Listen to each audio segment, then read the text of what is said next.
Là, c'est du dessin, je n'ai pas du tout de sourcils, je n'ai pas de cils et je n'ai absolument pas de poils sur l'ensemble de mon corps. Un jour, je me suis gratté la nuque et en grattant ma nuque, j'ai dit attends, il n'y a pas de cheveux là, c'est pas possible. J'ai dit à ma collègue prends-moi en fait en photo, je sens que je sais pas, je crois que j'ai un bouton qui a poussé, je sais pas, il y a un truc. Je regardais la photo, il y avait un trou comme ça très défini de la taille d'une pièce de 2 euros qui s'est dessiné sur ma nuque et c'est très douloureux parce que à 24 ans quand tu vois tout ça se passer, tu sens que tu es dans un espèce de gros tournant de ta vie, tu sens que tu es en train de te prendre une claque mais tu ne sais pas vraiment comment réagir. L'alopécie, en fait, c'est une pathologie auto-immune.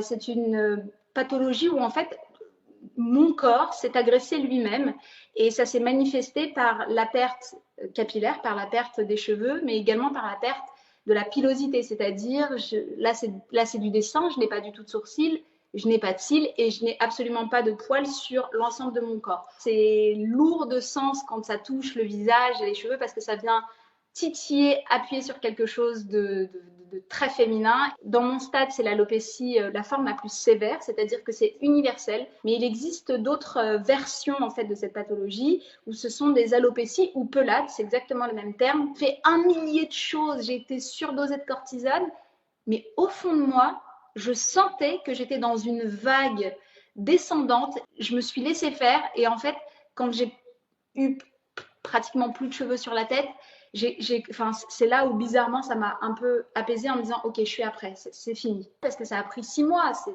très court finalement.